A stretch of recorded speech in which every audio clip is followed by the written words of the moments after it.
25 ذیقعد اور جمعے کا روزہ۔ پروردگار کی بارگاہ میں دعا گو بھی ہوں اور امید بھی ہوں کہ پوری دنیا میں آپ جہاں کہیں بھی ہوں گے صدقے میں محمد علیہ محمد علیہ السلام کے خیر وافیس ہوں گے۔ اور ناظرین، آپ کو ہمارے پروگرام کے فارمیٹ کا علم ہے۔ اس وقت مسلسل جو ہے وہ مولا امام علی رضا روحی وارحمۃ الفدا کی زندگانی کے اوپر جو کچھ تاریخ سے ہمیں ملا ہے اس کے اوپر گفتگو کا سلسلہ جاری و ساری ہے۔ اس وقت اپنی گفتگو کو مزید وسعت دیتے ہوئے آگے بڑھاتے ہوئے اس وقت جو شخصیت ہمارے ساتھ موجود ہے، یقیناً آپ کی شخصیت کسی تعارف کی محتاج نہیں، ہمارے ساتھ موجود ہیں حجت الاسلام والمسلمین علامہ سید میسم عروج الحسن میسم صاحب، یو پی لکھنؤ سے۔ قبلہ آپ کو پروگرام میں خوش آمدید کہیں گے، آپ کی خدمت میں سلام عرض کریں گے اور ان ایام کا پرسہ بھی پیش کریں گے۔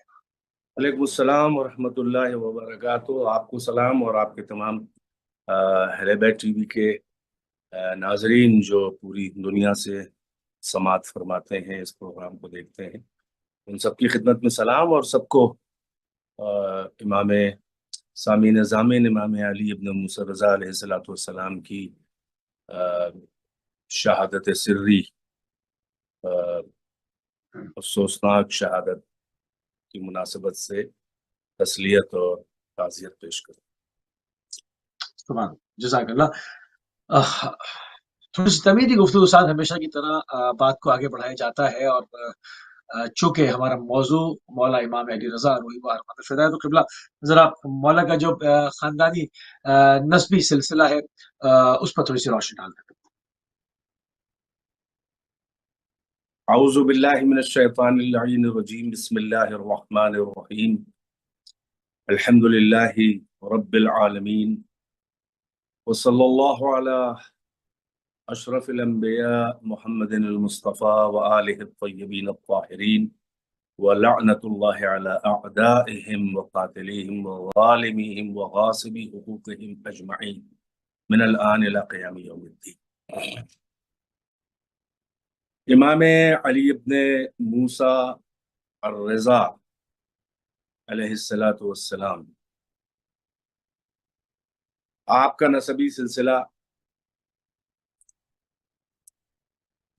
فقط مسلمان نہیں بلکہ جو بھی جس کی بھی تاریخ ادیان و مذاہب پہ نظر ہو وہ آپ کو باقاعدہ پہچانتا ہے۔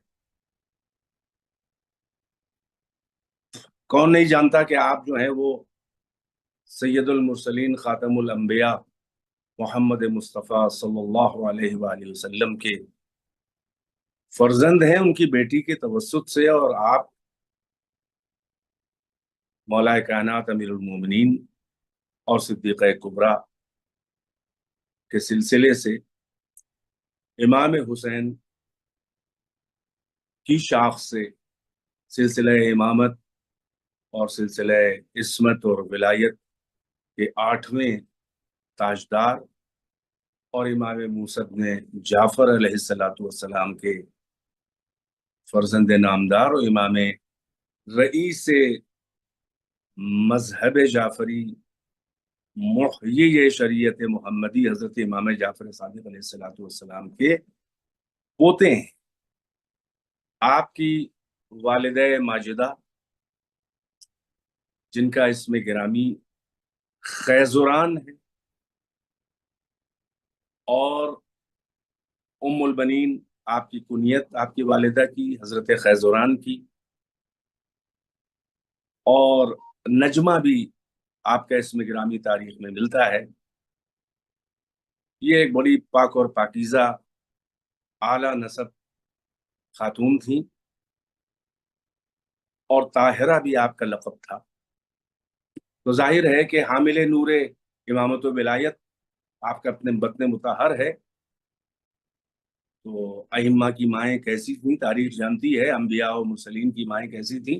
تو یہ آپ کا دادیالی اور نانیالی یہ شرف اور نسب ہے، اور آپ اپنے آبا اور اجداد کی طرح حامل علم خدا، منصب خدا اور اللہ کی طرف سے منتخب ہدایت خلق کے لیے امام تھے اپنے اجداد کی طرح۔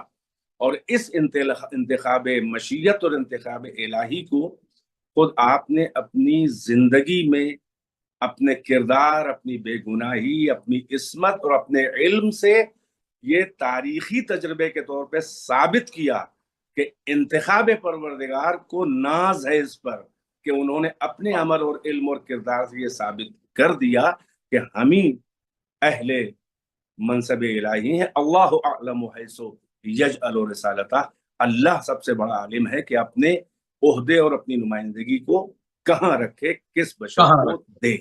یہ تاریخ واہ گواہ ہے کہ امام اس منزل پر تھے کہ مخالفین و معالفین سب نے آپ کے تبحر علمی، آپ کی عصمت، آپ کا اخلاق، آپ کا کردار سب کے آگے سر تسلیم خن کیا ہے۔ تاریخ کی کتابیں مخالفین معاوین کی پٹی پڑی ہیں آپ کی جلالت اور آپ کے علم اور آپ کی امامت کے واقعات سے۔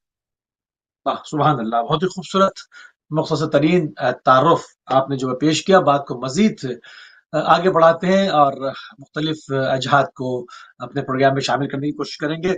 سلسلۃ الذھب کی حدیث جو کہ بہت ہی معروف واقعہ ہے نیشاپور کا، جب امام وہاں پر تشریف لے گئے، اس کا کیا پس منظر تھا، مورخ کون کون لوگ تھے اور ان کا تعلق کن فقہ سے تھا، اور جو ایک مجمع عام تھا اس میں اکثریت کس کی تھی، اور اس وقت جو ولایت کا پرچار امام نے کن الفاظ سے کیا، اور ان شرائط جو بیان کی، ان شرائط میں سے خود کو ایک شرط جو ہے کے طور پہ آپ نے بھی وہاں پر پیش کیا، وہ تمام تاریخی واقعہ کیا تھا، اس پر روشنی ڈالیں۔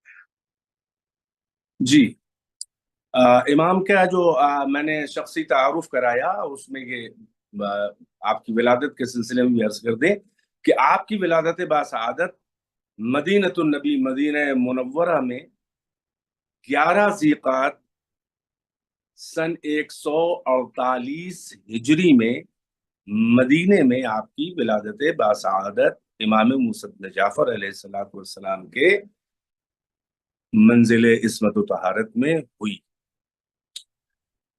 آپ نے اپنے والد کے ساتھ جو زندگی گزاری، یعنی ان کی امامت ظاہری کے تحت اور ان کی سرپرستی میں، وہ ہیں 35 سال، یعنی سن 183 ہجری میں جب امام موسیٰ کاظم علیہ السلام کی شہادت ہوئی، دردناک شہادت، قید و بند میں بغداد میں شہادت، اس وقت آپ کی عمر 35 سال تھی۔ اور 2003 میں دو روایتیں آپ کی شہادت کی، ایک تو یہی 23 ذیقعد جس کی مناسبت سے آپ پروگرام کر رہے ہیں، اور ایک ہے سفر کے اواخر میں، تو اب وہ 17 سفر بھی اور آخر سفر بھی مانتے ہیں۔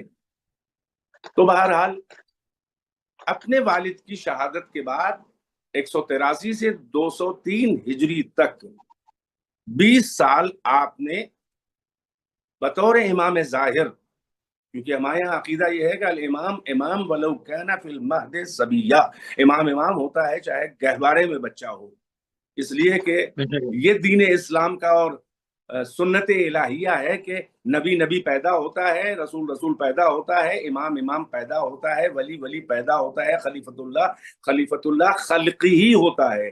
وہ حادثاتی طور پہ 40 سال کا اور 50 سال کا بوڑھا ہو کے اللہ اسے منتخب نہیں کرتا، منتخب ہوتا ہے وہ ازل سے۔ اظہار منصب کی بات ہو رہی ہے، تو آپ 20 سال امامت ظاہری آپ کی گزری۔ اب آپ مدینہ منورہ میں ہیں، اور آپ کے والد کی جب شہادت امام موسیٰ کاظم کی ہوئی تو آپ 35 سال کے ہیں۔ آپ نے کئی خلفائے بنی عباس کا دور بھی دیکھا، آپ نے خاص طور سے اپنی امامت میں ہارون کا دور دیکھا، اس کے بیٹے امین کا دور دیکھا، اور اس کے بعد مأمون کا دور دیکھا۔ امین کیونکہ بغداد کے علاقوں میں قابض تھا اپنے باپ کے بعد، ہارون کے بعد، اور یہ خراسان وغیرہ کے ادھر کے ایران کے علاقوں میں مامون کا قبضہ تھا۔ دونوں بھائیوں میں جنگ ہوئی اور اس کے بعد مامون نے امین کو قتل کروا دیا، اور اب وہ مطلق العنان اپنے باپ کی طرح سے، ہارون کی طرح سے مامون بن گیا فحاکم دورہ مملکت مسلمانان کا، یعنی اسلامی تو نہیں کہوں گا لیکن یہ کہ جہاں جہاں بھی حکومت تھی مسلمانوں کی، خلفائے جور کی۔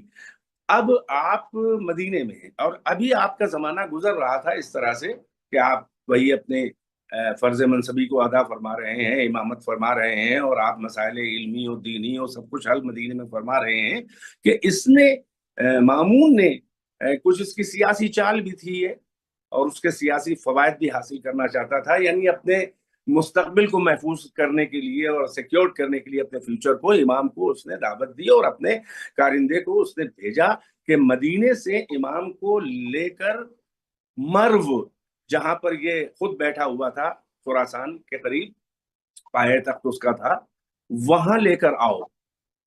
مگر یہ منع کر دیا تھا کہ معروف علاقوں سے مت لانا امام کو، خاص طور سے ان جگہوں سے نہ لانا کہ جہاں شیعیان علی کی اکثریت ہے یا اچھے خاصے لوگ ہیں وہاں چاہنے والے اہل بیت کے، کہ اس کو خوف تھا کہ یہ ایک دورہ امام کا ایسا سفر ہو جائے گا کہ جہاں پر سب ان کے ساتھ ہوتے چلے جائیں گے، لہٰذا غیر معروف علاقے سے، لہٰذا اس نے کہا کہ کوفے کے راستے سے نہ لانا، کیونکہ کوفہ امیر المومنین کا پائے تخت بھی رہ چکا تھا اور شیعوں کا مرکز تھا، تو وہاں سے نہ بلکہ بصرے کے راستے سے ہوتے ہوئے اور ایران میں اہواز کے راستے سے آتے ہوئے، خراسان کی طرف آتے ہوئے مرو لے کر آؤ۔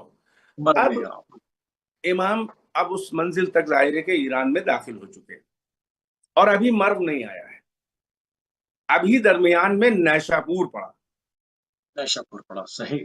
اب وہاں تو بہرحال شیعہ تھے، بہت تھے، لیکن اہل سنت بھی تھے، علماء تھے، بڑے بڑے راویان حدیث تھے، بڑے بڑے محدثین تھے، فقہاء تھے، اصولیین تھے، ایک سے ایک بڑے بڑے عالم اسلام۔ اور یہ یاد رہے آپ کو کہ ہارون کے بعد جو مامون کا دور آیا ہے، یہ اسلامی تاریخ میں بظاہر علوم کے ازدہار اور علوم کی نشو و نما کے لحاظ سے یہ گولڈن ایرا کہلاتا ہے اسلامی تاریخ کا، کیونکہ اس میں مامون نے بہرحال محنت کی تھی اور عالم بھی تھا وہ اور علم دوست تھا، بڑے بڑے علماء، فقہاء، شعراء، ادباء، فلاسفہ، منطقیوں کو، فقہاء کو، سب کو اپنے دربار میں جمع کیا، اور اس نے بہت سے مناظرات کرائے، جس کا بھی ذکر بھی ہوگا، اور اس نے فلسفہ یونان کو عربی میں ترجمہ کروایا اچھا خاصا، یہیں سے یونانی فلسفہ جو ہے وہ اس میں عالم اسلام میں اس نے اپنا اثر اور رسوخ قائم کرنا شروع کیا۔ چنانچہ اب آپ اندازہ لگائیں کہ امام کی آمد کے اوپر اس وقت کیا ماحول ہوگا۔ تاریخ کہتی ہے کہ ایک ازدحام تھا محدثین کا، فقہاء کا، بڑے بڑے علماء اسلام کا، ہر فرقے کے۔ اس میں دو بہت معتمد آپ کے تھے ماننے والے اور چاہنے والے علماء، ان سے فرمائش کی اس ازدحام نے کہ پیغمبر کے بیٹے سلسلہ عصمت اور امامت کے اختر تابناک تشریف لا رہے ہیں، امام علی رضا، جن کے علم کا چرچا مدینے سے سن چکے تھے لوگ، تو ان سے ہمیں کوئی حدیث ان سے گزارش کریں کہ وہ اپنے اجداد کے سلسلے سے کوئی حدیث ارشاد فرمائیں۔ چنانچہ جب امام کی سواری جو محمل میں آپ تھے اور پردہ پڑا ہوا تھا، ایک ازدحام تھا، ایک شور تھا، ایک تکبیروں کا شور تھا، ایک جوش جو تھا، لاکھ کچھ ہو کہ علی و زہرا کا بیٹا ہے، رسول اللہ کا بیٹا ہے، تو امتی ہیں، وہ سنی ہوں یا شیعہ ہوں، امام کی ہیبت اور آپ کی علمی جلالت کے تو سب قائل تھے، اور تشنگان علوم وہ اپنے اپنی کتابیں اور کاپیاں لیے ہوئے اور قلم لیے ہوئے اپنے قلم کو سیراب کرنے کے لیے آب زلال سرچشمہ عصمت و وحی و الہام کے منتظر تھے، اور ان کی فرمائش تھی کہ ہمیں کوئی حدیث سنائیں، ہمارے علم میں اضافہ ہو، ہمارے ایمان میں اضافہ ہو۔ چنانچہ امام سے فرمائش کی گئی، اور جب آپ آئے بھرے ہوئے مجمع میں تو آپ نے کہا کہ ان سے کہو یہ خاموش تو ہو جائیں، ان کا شور، یعنی وہ ایک ولولے والا شور تھا، ایک شور تھا، تکبیروں کا شور تھا، صلواتوں کا شور تھا۔ تو اس میں امام سے جب فرمائش کی گئی تو آپ نے محمل سے ایک پہلی فرمائش یہ تھی کہ اپنے روح روشن کی اپنے ایسے روح منور کے جس سے ماہ 2 ہفتہ بھی شرمندہ ہو جائے، جس کی ضیاواریاں دیکھ کر آپ زیارت تو کرا دیں۔ تو آپ نے محمل سے کے پردے سے جب اپنا چہرہ نکالا ہے تو وہ چمکتا ہوا چہرہ، ظاہر ہے کہ وہ عصمتی ضیاء، وہ نورانیت، وہ نور اول کا فرزند، خود بھی نور شریک نور اول، دیکھ کے کیا عالم ہوا، لوگ رو رہے تھے۔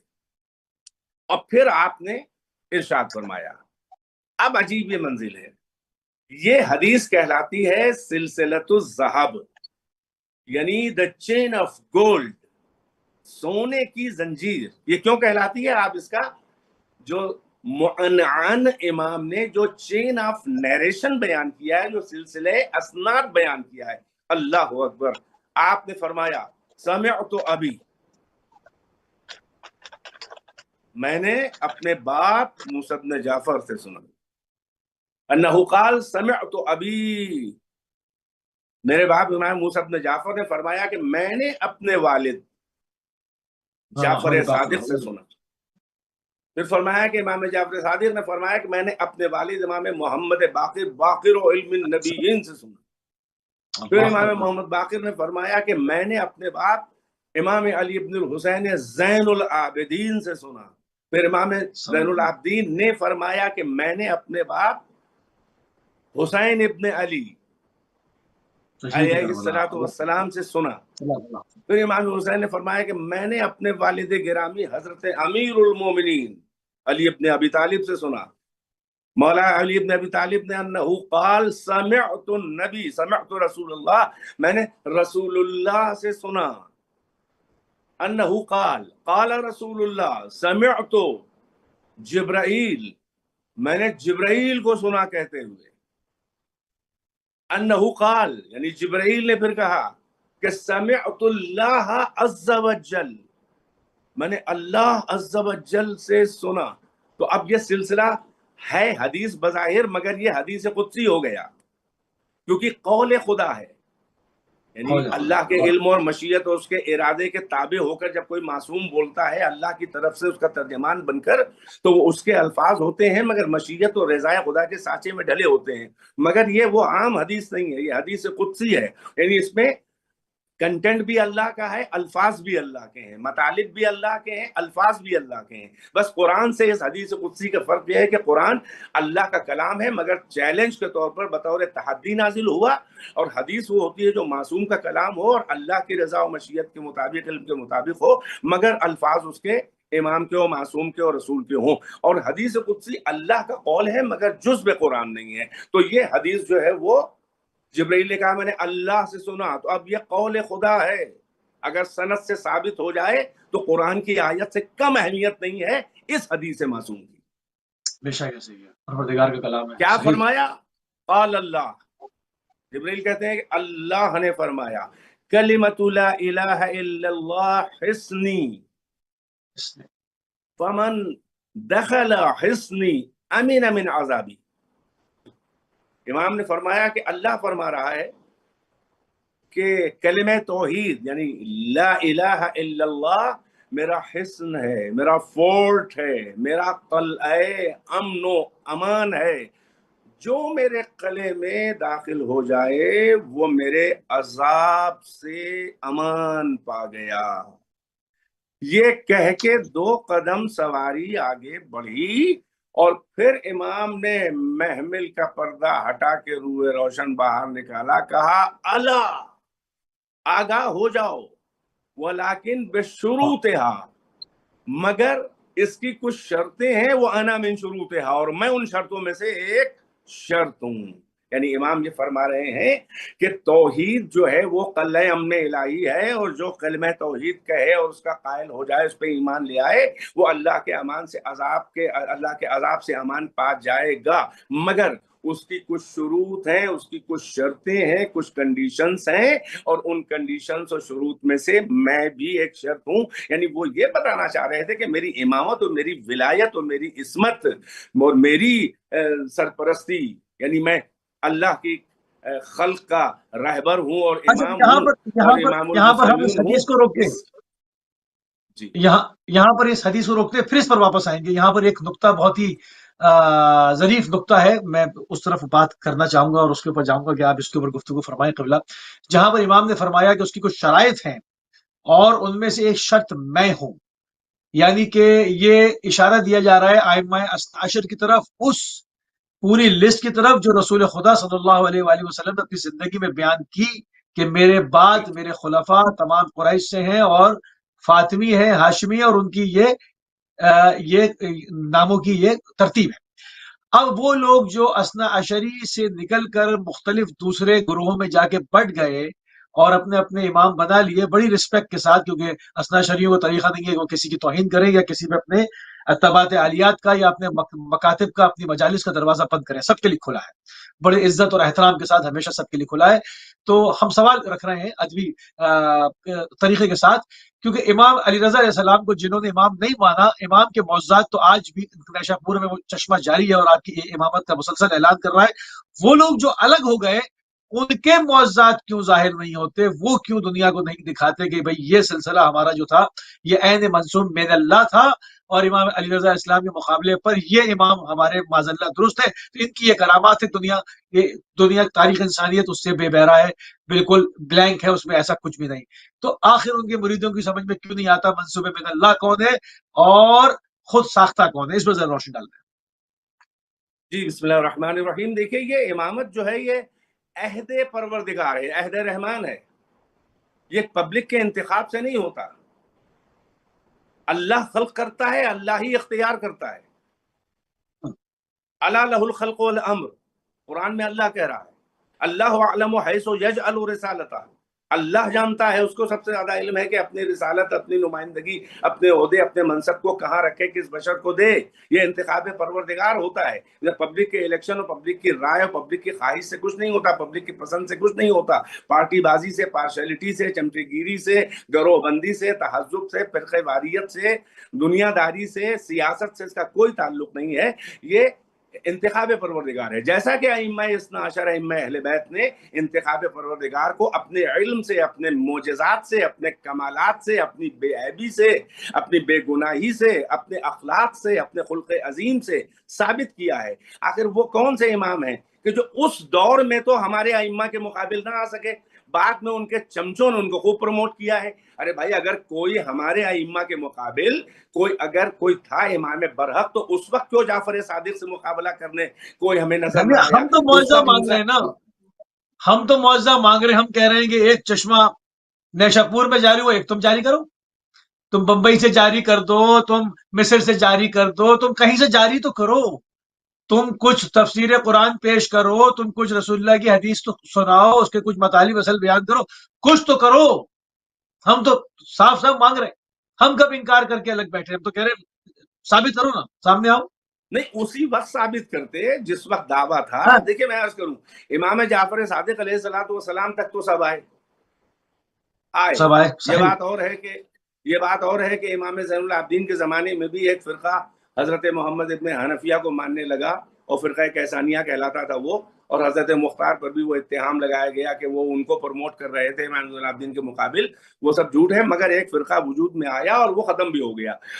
آج کوئی فرقہ کیسانیہ کا نہیں ہے۔ پھر امام جعفر صادق علیہ السلام تک یہ سلسلہ بغیر کسی اختلاف اور بغیر کسی شاخ بنے ہوئے چلا۔ امام جعفر صادق علیہ السلام کے بعد سے اختلاف شروع ہوا، اور ایک گروہ آپ ہی کے اصحاب میں ایسا پیدا ہوا جس نے امام موسیٰ بن جعفر علیہ السلام کی امامت کو نہیں قبول کیا، اور انہوں نے کہا کہ نہیں، ان کے بیٹے اسماعیل جو ہیں وہ اپنے باپ کے وارث ہیں، اور پھر وہ نظر بھی نہیں آ رہے ہیں۔ جبکہ امام صادق کی زندگی میں ان کی وفات ہو گئی۔ امام صادق نے کتنے معتمد اپنے اصحاب کو بلا کے دفن ہونے سے پہلے نماز جنازہ کے وقت وفات سے لے کر تدفین تک چہرہ دکھا کے کہا کہ گواہ رہنا کہ اسماعیل کو اللہ نے بلا لیا، ان کی وفات ہو گئی ہے، اور دفن ہوئے۔ لیکن اس کے بعد ایک فرقہ گمراہ ہوا کہ نہیں، وہ پردہ غیب میں چلے گئے ہیں اور وہی امام ہے اسماعیل۔ بہرحال وہ ایک سلسلہ آپ جانتے ہیں جس کا سلسلہ اسماعیلی ہے، اور اس کے بھی دو جا کے شاخیں ہوئیں، کئی شاخیں ہوئیں، اور کیا کیا صورتحال ان کے بنیادوں کی، ان کے اصول کی، ان کے عقائد کی، ان کے احکام شریعت کی سب بگڑتی چلی گئی،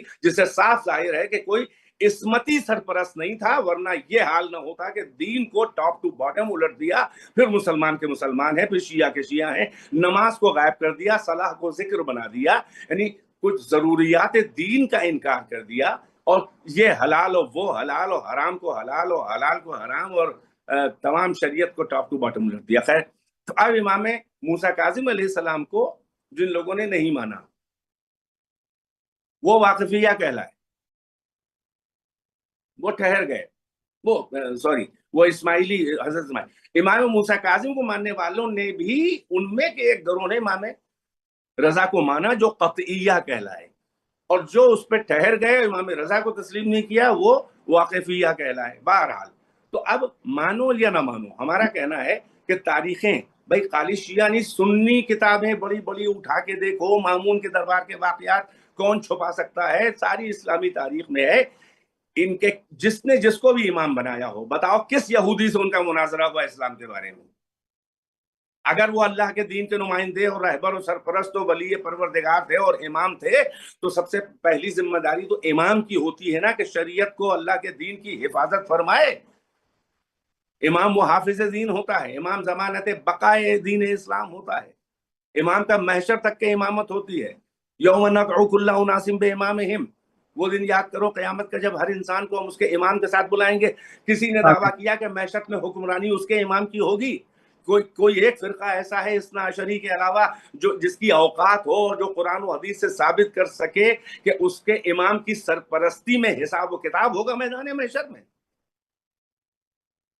کوئی تو مناظرہ کرتے، کوئی معجزہ دکھاتے بقول آپ کے، کوئی معجزہ جو ہمارے ائمہ نے دکھائے. معجزے طلب کیے گئے، معجزے دکھائے، اور یہ عالم کون میں زندہ معجزات موجود ہیں. خانہ کعبہ کی دیوار شق ہے، نیشاپور میں بہتا ہوا چشمہ جاری ہے، زندہ معجزے سامنے ہے نا. اب وہ کتاب کے اندر قالین سے شعر نکل آیا تھا، بالکل ہے، مگر وہ تاریخی اعتبار سے بیان ہوگا. کچھ چیزیں جو ظاہر ہیں ابھی بھی تسلسل کے موجود ہے، ساتھ ظاہر ہے، جاری ہے. دکھائی دے رہی ہیں، نیشاپور میں چشمہ آج بھی جاری ہے، دکھائی. خانہ کعبہ کی دیوار شق ہے، معجزہ جاری ہے. تو بعض چیزیں ایسی ہیں جو جاری ہیں، تسلسل کے ساتھ جاری ہیں. خانہ کعبہ کی حد تک تو سارے شیعہ کہیں گے کہ بھائی وہ جتنے بھی فرقے بعد میں ہو جائیں وہ کہیں گے تو علی کو تو ہم بھی مانتے ہیں. معاملہ تو بعد کے ائمہ کا ہے، امام جعفر صادق کے بعد کے اب ائمہ کا معاملہ. نیشاپور میں چشمہ اعلان کر رہا ہے، یہ یاد منصوب کر من رہا اللہ ہے، قول. امام علی نقی کے معجزات ہیں، امام محمد تقی کے معجزات ہیں. کون ہے تمہارا امام جو 7 سال اور 9 سال کی عمر میں ایسا مناظرہ کرے کہ افقہ الفقہاء و عالم العلماء اپنے زمانے کا تمام مخالفین کا، یحییٰ ابن اقسم کو امام محمد تقی، ارے 9 سال کی عمر میں. یہ سب سے بڑا معجزہ تو یہ ہے کہ انتخاب پروردگار یہ ہے کہ بڑے بڑے بوڑھے سینکڑوں علماء جواب نہ دے پائیں اور یہ بچہ ہو کر ہر سوال کا جواب دے. یہیں سے معلوم ہوتا ہے کہ ہمارے ائمہ گہوارے میں بھی مثیل عیسیٰ ہیں، مثیل یحییٰ ہیں، اللہ کے نمائندے ہیں. واہ، سبحان اللہ، سبحان اللہ، بالکل صحیح.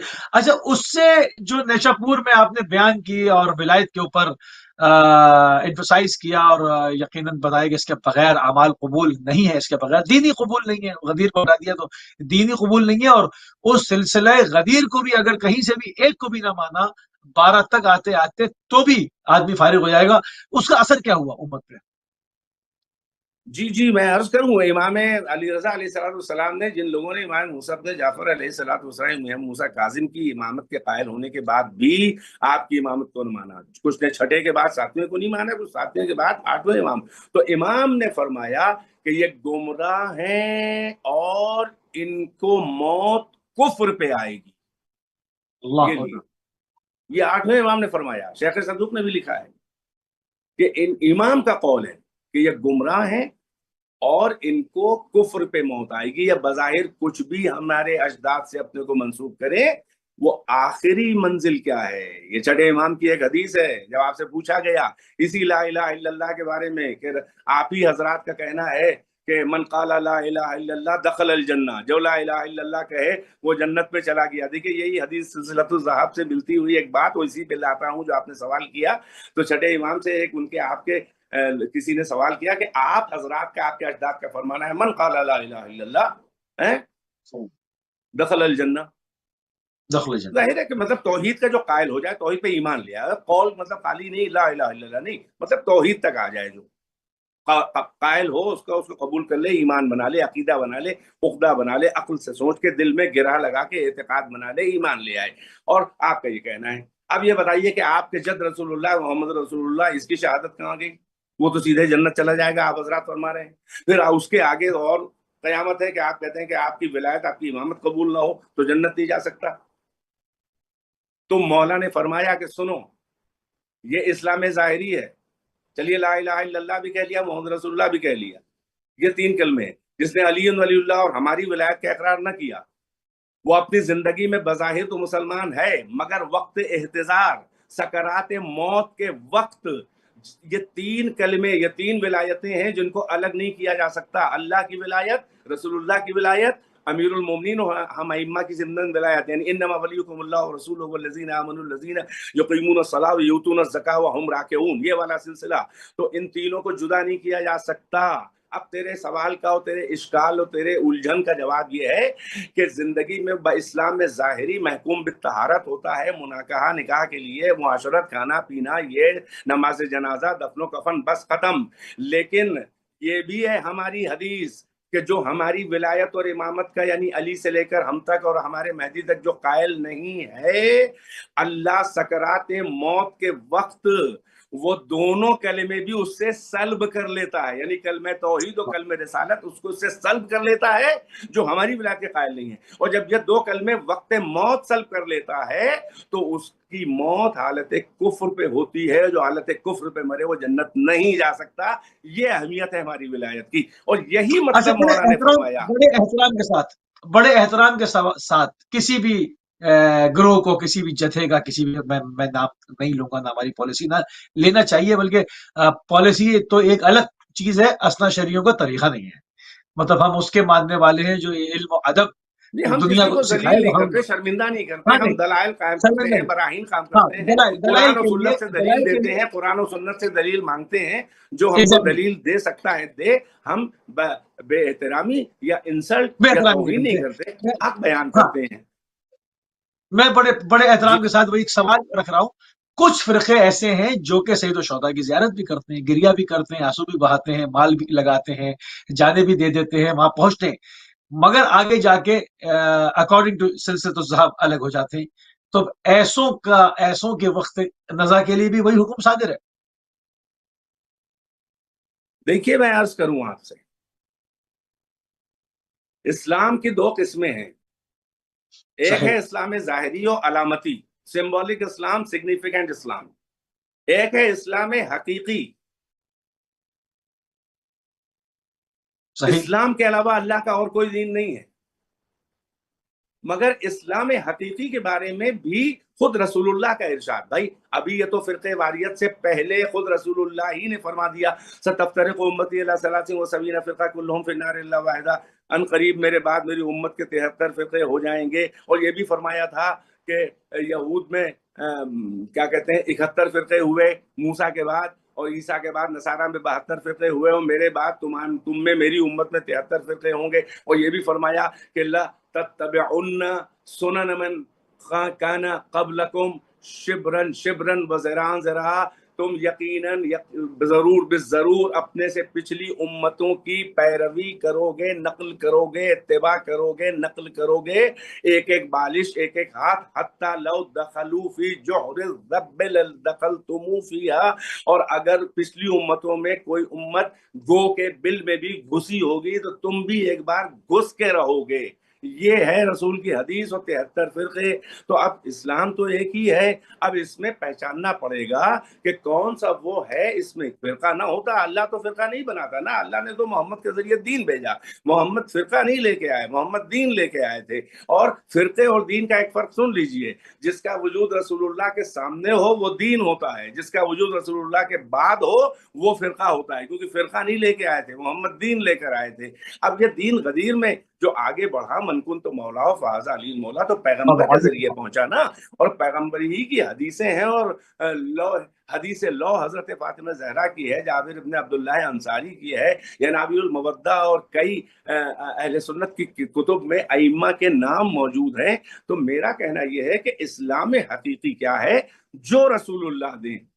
امام مہدی تک کی بات آئی ہے، بخاری تک میں حدیث ہے، کیف اذا نزل عیسی ابن مریم و امامکم منکم کیف بکم. اپنے صحابہ سے کہہ رہے ہیں امت کے لیے صبح قیامت تک کہ اس وقت تمہارا کیا حال ہوگا. کیف بکم، جب عیسی ابن مریم نازل ہوں گے تمہارا امام تم میں سے ہوگا. یہ کون ہے کہ ہم میں سے ہوگا. چلیے 8ویں اور 7ویں کے بعد، اب تو یہ 12ویں امام تک کی بات ہو رہی ہے. جو 6ٹھے کے بعد کنفیوز ہو جائے، جو 7ویں کے بعد کنفیوز ہو جائے، وہ امام مہدی تک کیسے آئے گا. یہاں پر تو اہل سنت کی گرفت ہو رہی ہے. امامیہ ہونے کے بعد کہاں سے کوئی فرار کرے گا. اور مہدی کس کے بیٹے ہوں گے؟ تو امام حسن عسکری تک آنا پڑے گا. امام عسکری کس کے ہیں؟ تو علی نقی تک آنا. علی نقی کون ہے؟ تو محمد تقی لیے امام رضا. عجیب سلسلہ ہے. اسی لیے امام نے فرمایا, میں عرض کر رہا ہوں کہ بظاہر اسلام کے لیے لا الہ الا اللہ محمد رسول اللہ, یہ آخرت کے لیے کافی نہیں ہے. جب تک کہ امامت نہ ہو, اور وہ غدیر میں ہو چکی بات, وَإِن لَّمْ تَفْعَلْ فَمَا بَلَّغْتَ رِسَالَتَهُ, سب جانتے ہیں, اور انما ولیکم اللہ, ساری دین آیتیں. مکمل کیا نا, دین مکمل کیا, جی دین میں سے راضی ہوا. اس سے پہلے حج میں تو اپنا جہاد, زکوٰۃ, نمازیں سب ہو رہی تھی نا. دین مکمل ہوا ہے. تو یہی تو کہہ رہا ہوں کہ امامت علی جو ہے وہ جزو دین اسلام ہے. امامت علی کو امام مانا فرقہ واریت نہیں ہے. اس لیے کہ اللہ نے من کنتو مولا کے بعد یہ نہیں کہا کہ الیوم اکملت فرقتکم, آج تمہارے فرقے کو کامل کر دیا. نہیں, الیوم اکملت لکم دینکم, دین دین کو کامل کیا. علی کی امامت جو ہے وہ دین کا جز ہے اور دین کے قبول ہونے کی بنیاد ہے. بلکہ یوں کہوں کہ رضیت لکم الاسلام دینا, آج میں اسلام سے راضی ہو گیا تمہارے لیے بحیثیت دین, as a religion, as a دین. یعنی جس اسلام میں علی کی ولایت و امامت نہ ہو, اللہ اس کو دین ہی کہنے کے لیے راضی نہیں ہے, وہ دین ہی نہیں ہے. اب سمجھ میں آیا؟ تو اب جیسے کہ انبیاء میں کوئی سارے انبیاء کو مانے, مطلب کوئی موسیٰ کو نہ مانے, سارے انبیاء کو مانے, کوئی عیسیٰ کو نہ مانے, سارے انبیاء کو مانے, کو خاتم الانبیاء کو نہ مانے, تو انہی مسلمانوں سے پوچھا جائے کہ کیا اسے ایک اچھا دین خدا کا ماننے والا مسلمان جنتی کہا جائے گا؟ وہ کہیں گے نہیں. تو قرآن کہہ رہا ہے کہ مومنین کی پہچان یہ ہے, وہ کہتے ہیں کہ لا نفرق کل من عند اللہ, سب عند ربنا, سب ہمارے رب کی طرف سے انبیاء مرسلین ہیں. لا نفرق بین احد منہم, ہم ان میں کسی کے لیے تفریق نہیں کرتے, پک اینڈ چوز نہیں ہے کہ اتنے نبیوں کو مانیں گے, اتنوں کو نہیں مانیں گے. نہیں. تو جب سلسلہ انبیاء اور مرسلین میں کسی ایک کو بھی چھوڑ کر قبول نہیں ہے اللہ کو وہ دین, تو پھر غدیر کی ولایت تو امامت تو قرآنی ہے. تو پھر اب غدیر میں جو بنیاد رکھی گئی, اور خود امیر المومنین, ارے پوری موٹی سی کتاب تیار ہو جائے آخر الزمان کے حوالے سے امام مہدی تک, امام امیر المومنین نے جو مہدی تک بیان کیا, اس کے مطلب یہ غدیر میں بنیاد رکھی گئی اور مہدی تک کی بنیادیں رکھ دی گئی ہیں. تو بیچ میں کوئی پک اینڈ چوز کیسے کرے گا؟ لہذا کسی ایک بھی امام کو نہ ماننے سے یہ اس کے ایک مترادف سوال ہے اور کہ رکھا اس ہو نے جاتا ہے. کسی امام کو نہ مانا, اس نے اب کسی دوسری امام کو طرف نہ جاؤں مانا. گا مگر اب دوسری طرف جاؤں گا, تاریخ کے دوسرے گوشے کی طرف جاؤں گا, مگر ایک سوال ضرور رکھ کے جاؤں گا کہ اگر اس وقت اللہ کا نمائندہ زمین پر ہو, یعنی کہ ظہور ہو جائے یا وہ موجود ہوتے, تو کیا وہ اسی طرح سے جیسے دوسرے خاموش بل میں دبک کے بیٹھے ہیں, اس طرح سے خاموشی خدا نہ خواستہ ہوتی یا مظلومین کی حمایت کرتے؟ ایک سوال رکھتا ہوا جاؤں گا. غزہ میں انسانیت سسک رہی ہے, مختلف اور جگہوں پہ انسانیت سسک رہی ہے, کیا وہ ان کی حمایت نہ کرتے اور صرف خاموش رہتے اور صرف اپنے ایک چھوٹے سے جھنڈ کو, اپنے فرقے کو ہی نوازتے رہتے؟ یہ سوال میں ان کے سامنے رکھ کر جاؤں گا, کیونکہ یہاں پر جو دعویٰ ہے وہ بہت بڑا ہے. یعنی وہ جن کو مانا جا رہا ہے اسنا شریعوں سے ہٹ کے, وہ یقیناً اللہ کا نمائندہ بنا کے مانا جا رہا ہے, ڈیوائن اتھارٹی مانا جا رہا ہے. تو پھر غزہ کے معاملے میں وہ کہاں ہے, وہ نجات کیوں نہیں دیتے اس سے سکتی ہوئی انسانیت کو؟ یہ سوال رکھ کے آگے جاؤں گا. امام علی رضا علیہ السلام کی اگر امامت دیکھیں, ہمیں ایک تاریخی واقعہ اور ملتا ہے حدیث سلسلۃ الذہب کی طرح سے. امام کو نماز جمعہ کی امامت سے, نماز عید کی امامت سے روکا گیا.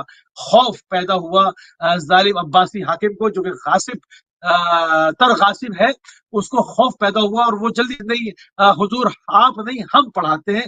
تو اگر وہ حق پہ تھا اور جس طرح سے وہ اپنے آپ کو اہل بیت کہہ رہا تھا, تو اس کا سلسلہ رسول اللہ سے اگر وہی ہوتا جو انہوں نے چاہا تھا, تو عید کی نماز پڑھانے دیتا. اس میں کیا اس کو اشکال تھا, کیا خوف تھا, کیا ضرر تھا؟ اس پہ ذرا روشنی ڈال دیں, وہ تاریخی واقعہ بیان فرما دیں. جی, تو پہلا وہ آپ نے جو سوال کیا کہ آج کے حالات جو ہیں تو امام کی ذمہ داری ہے. تو اگر کوئی امام ہے, امام یعنی اثنا عشریوں کے امام سے ہٹ کر, بھائی ہمارا تو آخری امام پردہ غیب میں ہے, وہ اذن ظہور اللہ سے اس کو جب حکم ملے گا, امر ملے گا, وہ ظاہر ہوگا. لیکن اگر ان کے یہاں تو کوئی امام پردہ غیب میں نہیں ہے نا, امام جعفر صادق علیہ السلام کے بعد سے جو سلسلہ لوگوں نے شروع کیا, اور ہاں امام نہیں, ظاہر ان کے ہم یہاں کسی کا نام نہیں لے رہے, جتنے بھی ہیں, چاہے وہ نہیں, میں نے رسول نام ہی بنے نہیں بیٹھے لیا, ہو, میں یہ امام نہیں بنے کہہ بیٹھے, رہا ہوں. کوئی بھی, ہاں کوئی بھی. میں کہہ رہا ہوں جو لوگ امامت کے صبح قیامت تک امامت کے قائل ہی نہیں ہیں, وہ ہیں ہمارے برادران اہل سنت. وہ کہتے ہیں کہ بس یہ خلفاء اور اس کے بعد خلافت راشدہ ختم, اور پھر اب وہ طویل سلسلہ، اور وہ بھی امام مہدی کو اپنا والا مہدی، ان کی ہویت اور ان کا سب کچھ ان کے یہاں الگ ہے، مطلب بس نام ہے مہدی ہے، اور ان کا نام جو ہے محمد ہوگا، ان کے باپ کا نام عبداللہ ہوگا وغیرہ. تو ان کو تو آپ اس لیے گرفت نہیں کر سکتے، وہ تو کہیں گے کہ بھائی ہمارا تو امام اس وقت کوئی ہے نہیں، اب آئیں گے امام، آپ بھی انتظار کر رہے ہیں. اچھا، حد سے حد ان کے علماء بچے. لیکن میں کیوں آ رہا ہوں، میں کہہ رہا ہوں امامت میں 6 قدم آگے چل کر اس کے بعد امامت ختم نہیں ہوئی ہے. ختم ہمارے یہاں بھی نہیں ہوئی ہے، کیونکہ ہمارے یہاں 1200 سال ہو رہے ہیں. ہم کہتے ہیں پردے غیب میں ہمارے اپنے دلائل ہیں، ایک موضوع دوسرا ہے. جن کے یہاں امام ظاہر، اور ظاہر ہے کہ وہ اللہ کی حجت ہے، وہ غدیری سلسلے سے مان رہے ہو. چھٹے امام تک تو ایک معیار تھا. یہ بات اور ہے کہ اتنا معیار گر کیسے گیا. بھائی وہ امام کیسا جس کو عربی بھی نہ آئے، وہ امام کیسا کہ جس کو دین کے اصول و فروع نہ آئے، جو ایک مخالف سے، غیر مسلم سے، یا اپنے فرقے سے ہٹ کر کسی مسلمان فرقے سے جو ایک مناظرہ بھی علمی نہ کر سکے، وہ علمی مسائل بھی نہ حل کر سکے.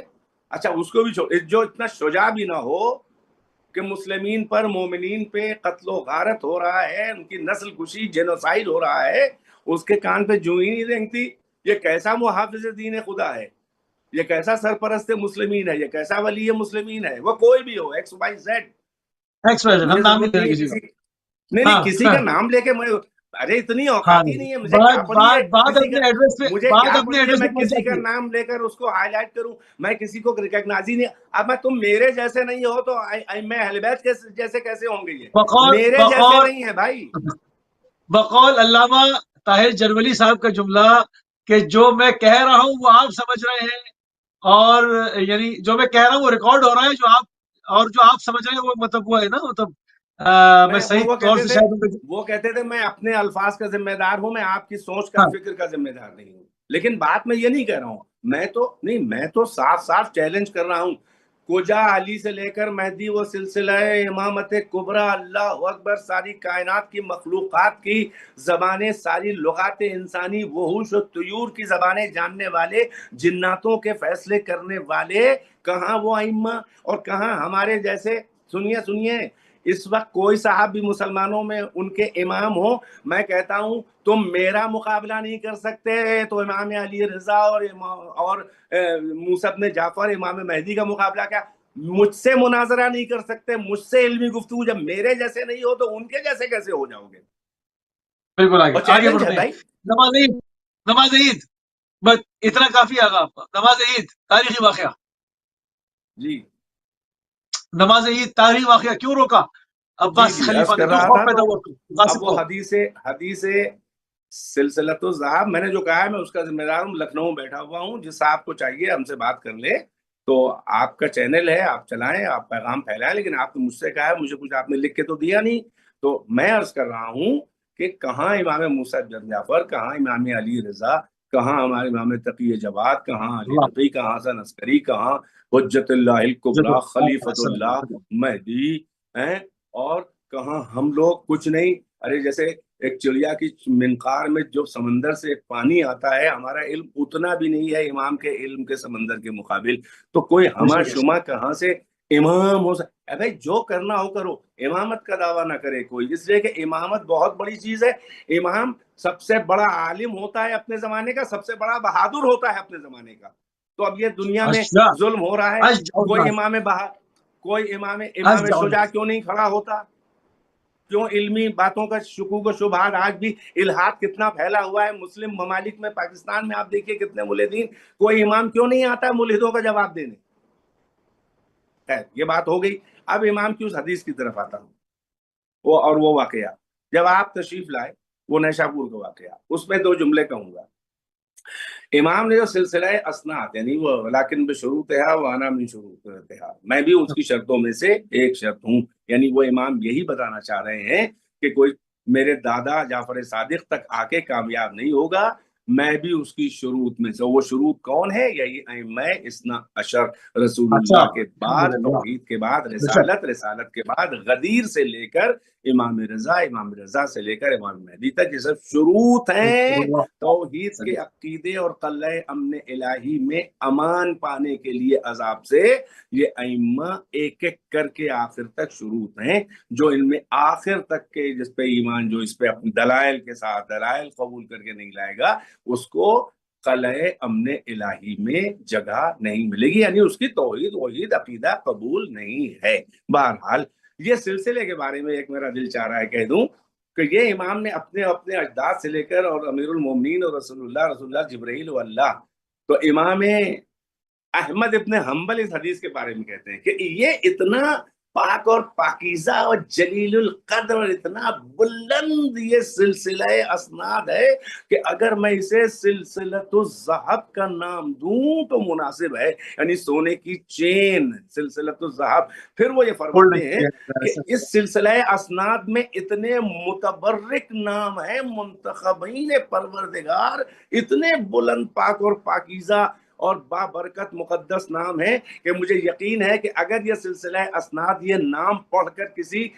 مجنون کے اوپر دم کر دیے جائیں تو اس کا جنون جاتا رہے، اس کو شفا ہو جائے. یہ عزیز سلسلہ تھا. بہرحال امام تشریف لائے، عمر پہنچ گئے، اور مامون اس وقت جو تھا وہ اچھے خاصے خطروں سے دوچار تھا. وہ یہ تھا کہ ایک طرف علوم کا ازدہار اور علوم کی نشو و نما ہو چکی تھی، خود اس میں اس کا بھی بڑا کنٹریبیوشن تھا. خود فقہاء اسلام، محدثین اسلام، بڑے بڑے فلاسفہ، بڑے بڑے جسے کہتے ہیں انٹلیکچوئلز، اور کئی کئی علوم پر حاوی، وہ سب ان کا جمع کڑا تھا. اس میں ظاہر ہے کہ بہت سی باتوں میں خود علم دوست تھا اور اچھا خاصا پڑھا لکھا تھا، لیکن بہت سی باتوں کا مخالفین اسلام کا جواب نہیں دے پاتا تھا. اور اپنے اندر جو لوگ موجود تھے ان کا مسلمانوں میں بہت سی باتوں پہ اگر اس کا کوئی نظریہ ہے تو اس کو کوئی کنڈیم کر رہا ہے. بنی عباس کے بارے میں کوئی بات ہو رہی ہے، خلافت راشدہ جو کہلاتی ہے اس کے بارے میں رسول اللہ کے بعد، تو اس نے امام کے علم کا سہارا لیا. اس کے دو مقصد، اس سے بہت سے مناظرات کروائے تھے، اور مناظرات کی طرف جانے کا وقت ہوگا تو دیکھیے گا، ورنہ نہیں ہے. لہٰذا وہ دو فائدے چاہتا تھا کہ اگر امام رضا، ایک جملہ کہہ دو، اگر امام رضا جیت جائیں اپنے علمی مناظروں میں تو ہماری دھونس دھاک بڑھ جائے گی، اور اگر ہار جائیں تو ایک اور فائدہ ہوگا. جو بنو ہاشم اپنے کہتے ہیں کہ ہم ہی مستحق خلافت و امامت اور سب سے بڑے عالم ہیں اور اللہ کے مصطفیٰ بندے ہیں ہم لوگ، تو اس کو ایک ٹھیس لگے کہ دیکھو فلاں عالم سے مناظرے میں یہ ہار گئے. بہرحال جب آپ کی علمی دھونس بیٹھ گئی، حقیقت یہ ہے کہ امام کو ولی عہدی، وہ بھی ایک باب ہے، آپ نے بااکراہ قبول کیا تھا. پہلے تو خلافت دے رہا تھا، تو اس کو بعد میں بیان کروں گا اگر وقت ہوا. اب امام کا جو یہ علمی روپ پھیلا ہوا تھا، آپ سے اس نے خود فرمائش کی کہ آپ آج عید ہے اور اپنے جد کی طرح آپ عید کی نماز کی امامت فرمانے کے لیے، خطبہ دینے کے لیے آپ مسجد تشریف لے جائیں. امام نے کیا کیا؟ امام نے امامہ پہنا، تحت الحنک کھولا اور پا برہنا، اور ایک جم غفیر امام کے ساتھ ساتھ چل رہا ہے، مشایعت کر رہا ہے.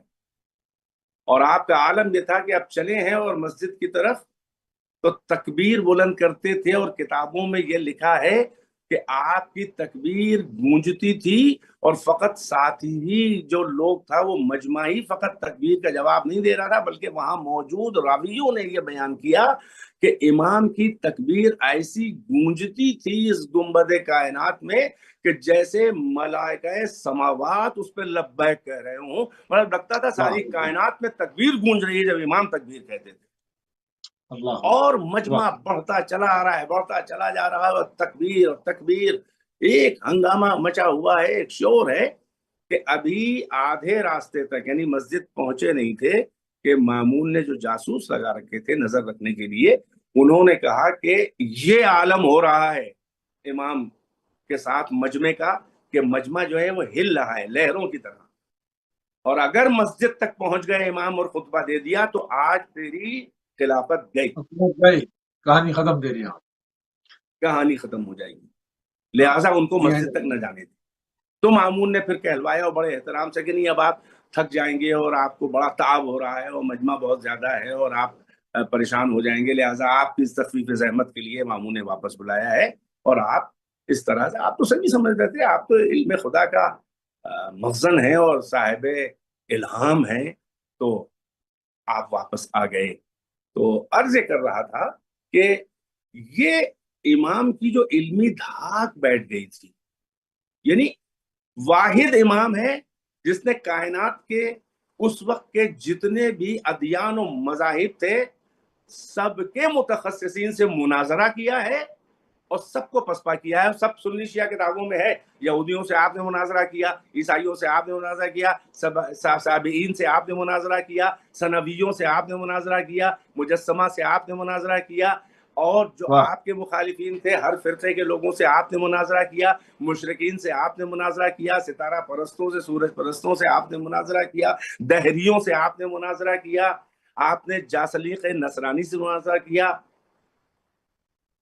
آپ نے یہودی کے بہت بڑے عالم راس الجالوت سے مناظرہ کیا، آپ نے عمران صابی سے مناظرہ کیا، آپ نے مسلمانوں کے بڑے بڑے علماء سے مناظرہ کیا، دوسرے فرقے والوں سے، اور ہر مناظرے میں آپ کا سکہ جو ہے وہ بیٹھا اور آپ کا غلبہ رہا، اور کلمہ پڑھ کے وہ لوگ گئے ہیں، فقط نہیں۔ یہیں سے کہنا چاہ رہا ہوں کہ معجزہ اور چشمہ فلاں سب چھوڑیے، جہاں مناظرے ہر کتاب میں پڑھو مخالفین نے لکھے ہیں، مکتب ثقیفہ کے لوگوں نے لکھے ہیں، ہر مناظرے کے بعد یہود و نصارہ، اور آپ نے زرتشتیوں سے بھی مناظرہ کیا، غیر مسلمین بڑے بڑے علماء مناظرہ کیا، اور انہوں نے کلمہ توحید بھی پڑھا، کلمہ رسالت مصطفیٰ بھی پڑھا، اور کلمہ امامت امیر المومنین پڑھ کے امام علی رضا کی بھی امامت کا کلمہ پڑھا۔ اسے امام کہتے ہیں کہ یہودی اور نصارہ اور مجوسی بھی جب آ کے گفتگو کریں تو آپ کے علم کو دیکھ کر یہ سمجھ جائیں کہ یہ حجت اللہ ہے۔ امام حجت ایسا اللہ، ہوتا ہے کہ اللہ اکبر، سیاست کے ذریعے نہیں بنتا، پیسے کے ذریعے نہیں بنتا، اپنے علم اپنے کردار کے ذریعے بنتا ہے امام۔ ایسے ہمارے سبحان ائمہ اللہ، اثنا عشر تھے۔ سبحان اللہ۔ بہت ہی خوبصورت گفتگو قبلہ، ایک مرتبہ پھر آپ کے ساتھ، اور سلسلۃ الذہب کے اوپر، امام کی زندگانی کے اوپر، آپ کی علمی مارکوں کے اوپر، آپ کی حکمتوں کے اوپر، ان تمام تجلیات خدا جو آپ سے ظاہر ہوئیں ان کے اوپر اپنے مختصر ترین وقت میں رہتے ہوئے آپ کے ساتھ گفتگو ہوئی۔ بہت انتہائی مشکور ہیں آپ کے، انتہائی ممنون ہیں، آپ نے اپنا قیمتی وقت ایک مرتبہ پھر دیا۔ ناظرین، آپ سماعت فرما رہے تھے حجت الاسلام والمسلمین علامہ سید عروج الحسن میشم صاحب کو،